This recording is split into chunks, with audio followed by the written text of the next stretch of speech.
حضرت علی رضی اللہ تعالیٰ عنہ نے فرمایا، لوگوں کے ڈر سے حق بات کہنے سے نہ رکو، کیونکہ اللہ کے سوا نہ کوئی موت کو قریب لا سکتا ہے اور نہ کوئی رزق کو دور کر سکتا ہے۔ جب تمہیں محسوس ہو کہ تمہاری طبیعت کو ذکر خدا سے سکون ہوتا ہے تو سمجھ لو کہ اللہ پاک تمہیں پسند کرتا ہے۔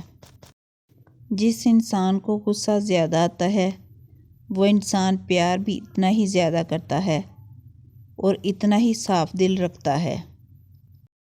حق کے راستے میں سب سے بڑی سختی یہ آتی ہے کہ انسان تنہا رہ جاتا ہے۔ جب کوئی امید نہ ہو تب زیادہ یقین سے مانگو، کیونکہ معجزے خدا کی شان ہے۔ کسی کا عیب تلاش کرنے والے کی مثال اس مکھی سی ہے جو سارا خوبصورت جسم چھوڑ کر زخم پر بیٹھتی ہے۔ جو چغل خور کی بات پر اعتبار کرتا ہے وہ اپنے دوست کو اپنے ہاتھوں سے گوا دیتا ہے۔ پریشانی خاموش رہنے سے کم، صبر کرنے سے ختم اور شکر کرنے سے خوشی میں تبدیل ہو جاتی ہے۔ جب کسی شخص کی عقل کامل ہو جاتی ہے تو اس کی گفتگو میں کمی آ جاتی ہے۔ دنیا کا امیر شخص وہ ہے جس کے دوست مخلص ہوں۔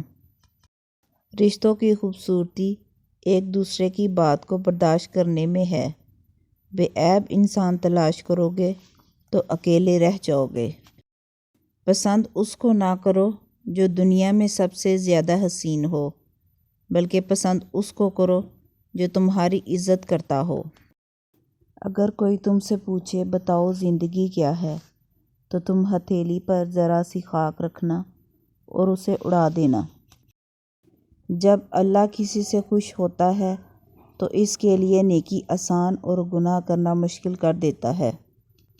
3 چیزیں انسان کو اللہ سے دور کرتی ہیں: اپنے عمل کو زیادہ سمجھنا، اپنے گناہوں کو بھول جانا اور اپنے آپ کو سب سے بہتر سمجھنا۔ نماز کو مت چھوڑو، بے شک نماز ہی ساتھ دیتی ہے، دنیا سے قبر تک، قبر سے حشر تک اور حشر سے جنت تک۔ اللہ آزماتا ہے اس چیز سے جو تمہیں بہت پیاری ہوتی ہے تاکہ اس چیز کے ملنے کی تڑپ تمہیں اللہ سے ملا دے۔ کبھی کسی کو دکھ مت دو، کیونکہ معافی مانگ لینے پر بھی دل میں درد باقی رہتا ہے، جس طرح دیوار میں سے کیل نکالنے پر سوراخ باقی رہتا ہے۔ شک کو اپنے اوپر غالب مت آنے دو، ورنہ تمہیں دنیا میں کوئی ہمدرد نہیں مل سکے گا۔